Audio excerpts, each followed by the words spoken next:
Everyone, welcome back to England's history.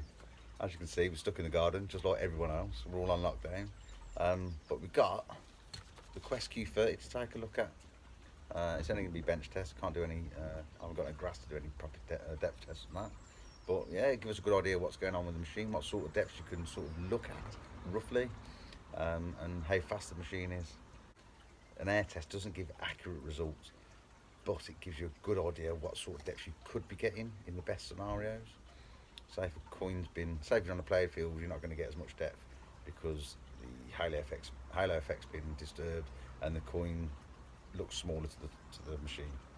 It's not as deep as, you won't get as deep as if it was in pasture and it'd been sat there for 1,000 years, because the metals in the coin or the artifact would leach, which then it leaches into the soil around where the coin or artifact is. So if the coin looked that big, because the leaching effect, it will look that big, so you'll get even more depth. So an air test gives you a good average sort of idea of what you could be getting. On the machine, you've got a nice arm cut with this little puppy on it. That's slit in there.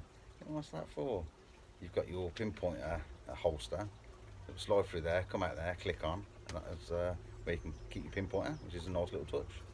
Nice, flexible and robust. And then you've got the stem, which is a square telescopic stem with nice cam locks, quick release. You can't even pull it, so that ain't going to budge anywhere. And because it's square, it's not going to have any wobble. It's not going to make a noise and click in and drive you mad. So the stem's absolutely brilliant. You've got quick release hand grip adjustment. I think before, with the Quest machines, there was 2 holes there with the screws in, so you'd have to undo them, adjust it, tighten it back up with a Phillips screwdriver. Well, that ain't quite right, so now with that, get that just right. Little quick adjustment, test it. Nah, I'm not happy. Little tweak, nice and simple, and that ain't going nowhere. So that's the stem. That's a 3-part. 1, 2, 3. We've got the lower stem. It's got the numbers on it, so you can remember exactly where you keep your. But you can't see that. You know where you normally extend it to, then, so you can have it the same every time. At the bottom, we've got the Raptor X coil, double D coil. A little bit of weight to it, but it's not that bad. The overall machine is balanced well, but it is a little bit top heavy, nose heavy like. But the balance, the weight overall is not bad at all. What else have we got? With the control box, you've got the speaker. This unit is, the whole machine is completely waterproof down to 5 meters, so brilliant for river hunts, beach hunts. It's got beach modes on it, salt water, everything. I'm not sure if it's going to work on the beaches. To get a VLF machine, this is 14 kilohertz. To get a VLF machine to work on the beach is tricky, but I don't know. It might be brilliant, it might not be. I don't know. You've got the speaker on the bottom. You've got your headphone port there. That undoes. Take that out. Put your mini jack headphones in there. Also, inside there is a rubber grommet. You can see in there, little black rubber grommet in there. That's what keeps it waterproof. Don't lose that, and make sure there's no grit or sand on that when you put this back in. If you're going to then go in the water, always make sure that's got no debris on it. So that's it. That's all the bits and bobs of the Quest Q30. Missed a bit. That's a cool little feature. Same as on the Equinox. A magnetic charging clip, so you just click. You're not pushing stuff in and out, and it's not going to get damaged over time. That magnetic strip will just click onto there, and there you go. Easy to charge. Right, let's have a look at the control box. Right, let's have a look at the features and functions on the Quest Q30. Hold the menu button, cog button, turn on. Okay, then start off with the left hand side. You've got your volume and vibration buttons there. Keep your finger on it. You can tap it once and the volume goes up, or keep your finger on it, it goes up faster. The bottom one takes it down to nothing. But if you go all the way to the very bottom, you see the wiggly lines come up. That then gives a vibration, no volume, but vibration in the handset. And it's a very strong vibration, ideal for if you're metal detecting in the water and you can't hear the machine. So that's the volume. On the right hand side, button there, you've got backlight. Tap it once for low, tap it twice for high, 3 times turns it back off. As you can see there, that's your speaker volume indicator, battery indicator. As you just seen there is the light indicator. Here is your sensitivity indicator. At the bottom is low, at the top is high. And to activate that, you just push the up and down button on the left hand side. Push the top, push upwards, and the sensitivity goes up, corresponding with the numbers on the right hand side. Target ID range going all the way across there from 0 to 99. You've got 0, 20, 40, 60, 80, 100 all the way around. Here you've got your depth gauge. At the top is your shallowest targets, and at the bottom is the deep targets. It says 7 plus, but that should come round to about here because it's a lot deeper than 7 inches, as you'll see in a minute on the depth test. Push the cog button, menu button, and it comes up with the little indicator there, which is what you're looking at. At the minute we're in discrimination mode. So to adjust the discrimination, you push up and down, and you'll see the indicator going around the target IDs. The one you want to eliminate, push the top right button, and that brings in the discrimination, the notching. You can notch around the segments. So if you're getting pestered by, you're on a park and you're getting pestered by foil or something, you can set that to suit the target IDs that you're getting off the pestering items, and then just put a notch on there and you won't have to dig that number again. To bring it back in, push the cog button and go to the segments, tap the top right button and bring them back in if you want. Next, push the cog again, it takes you to the tones. In part mode you've got 2, 3, 4 and pitch. These vary between the different modes that you go into. And then you've got on the far right hand side your FE sense. That's your ferrous iron volume. At 0 it's off, all the way up to 5, which is loud. At 5 it's the same audio volume as all the other tone volumes. So you could drop that down to about 2, so you've got an iron buzz in the background, and then the good targets jump through. Middle button is your pinpoint button. Hold that down.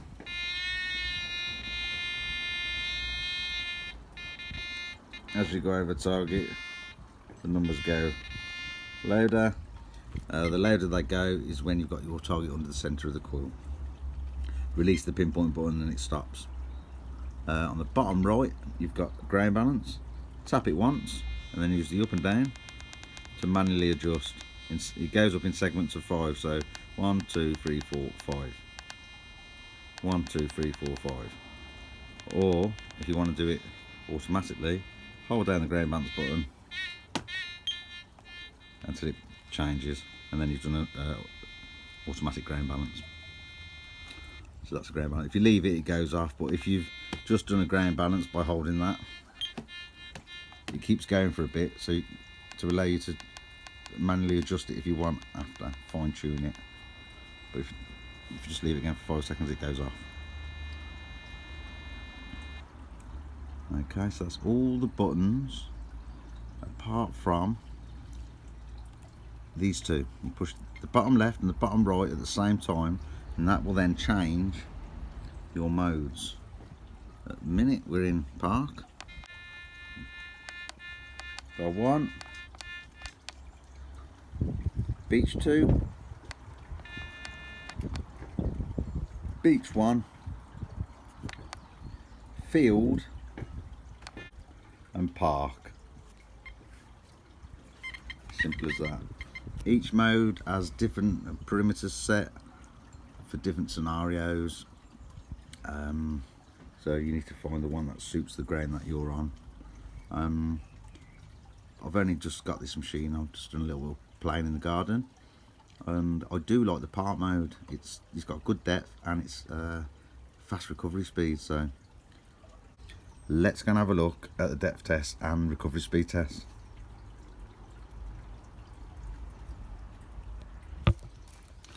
Okay, so we're going to do a depth test. We've got it in park mode, 0 disc, 2-tone, ferrous volume, sensitivity on 3, and the sensitivity all the way up at 99. To show you the coins we're going to be using.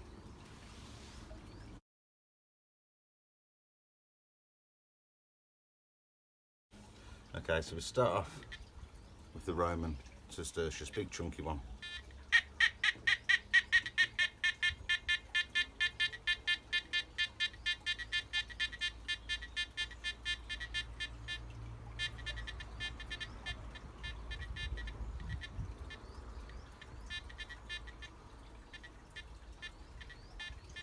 A very slight whisper, but that's definitely a repeatable signal. George VI penny.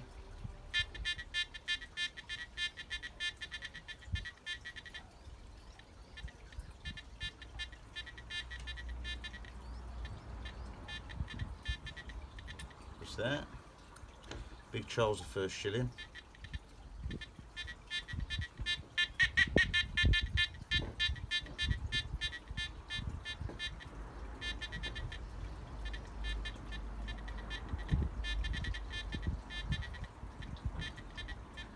Just getting that there. George III Bullhead shilling.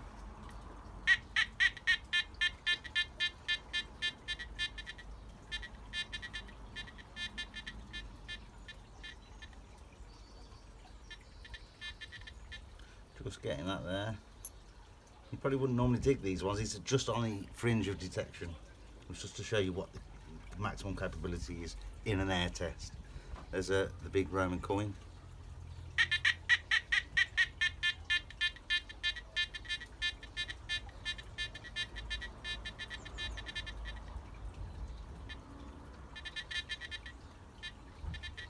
Just on the edge of that. Little early short cross cut half hammer coin.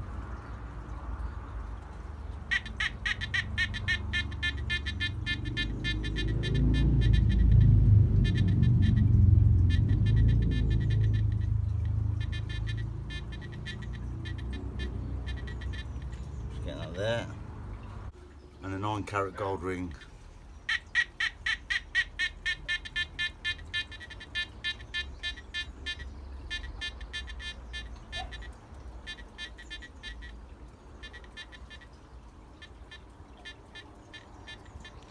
Bit on the edge of there. That's impressive. I'll get the tape measure now just to see what depth that they are at.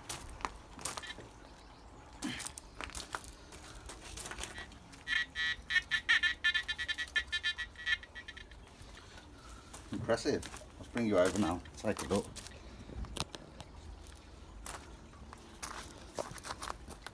So, cut half, 10 inches. Then you've got the ring and the large Roman at about 14.5 inches. George III shillings, 15.5. Tertius Roman, 16.5. George VI penny at 17.5. And Charles hammered at 18 inches. That's with the QUEST Q30. Found some proper old U-nails, which is a mega test, isn't it? Some big rusty iron. That's a massive chunky one, about 3 inch. And that one's a thinner one, normal fence wire one. Both old rusty finds. Then we've got a little 1964 halfpenny. See how fast they are, see how fast the recovery speed is. This is going to be interesting, isn't it? Right peeps, first of all we're going to start with the QUEST Q30 in part mode and 2-tone. 1 tone for iron, 1 tone for a good target. That's probably the best for it in amongst iron and recovery speed. They've got the small U now and a halfpenny, 6 inches apart. Hear that squeak? Take the coin away.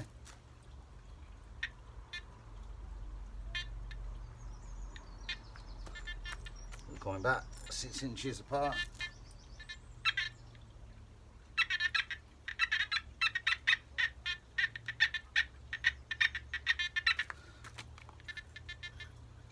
Three inches apart. This is a good test. Still gets it. I'm going across the nail, then the coin.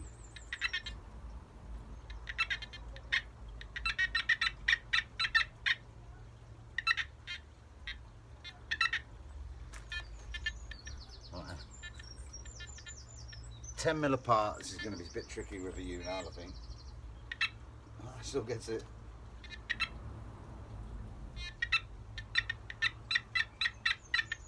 Right, didn't think it'd get that. Oh, and U now just on top of the coin.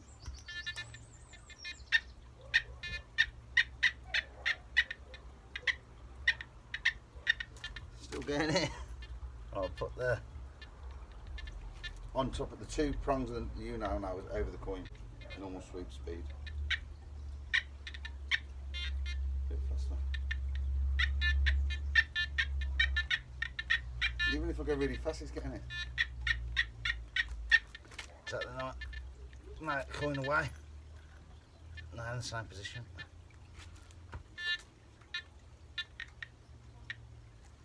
Nothing. Coin back in there.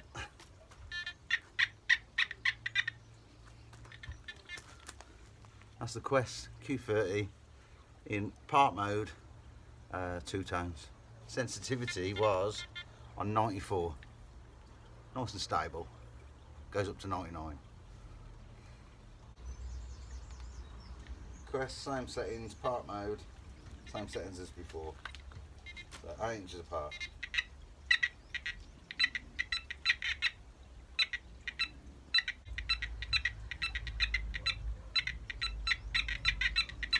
Take the coin away.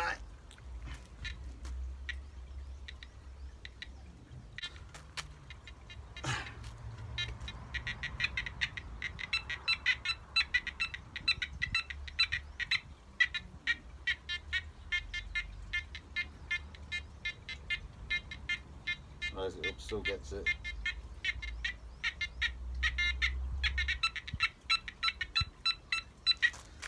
Impressive. These days you get so much machine for your money for in and around the 300-400 mark on all machines. They're all competing well, aren't they? Look at that.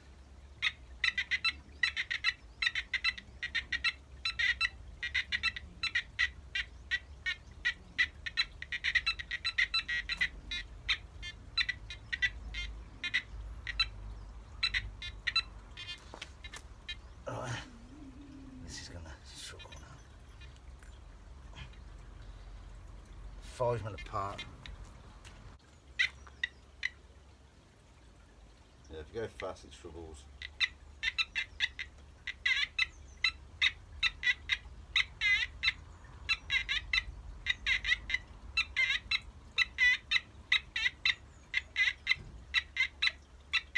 Yeah, that gets that, no problem. At a slower sweep speed.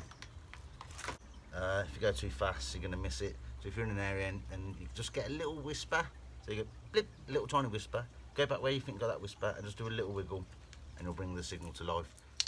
So for the first little test with big rusty iron and a coin, the recovery speed on the Quest Q30 is very good.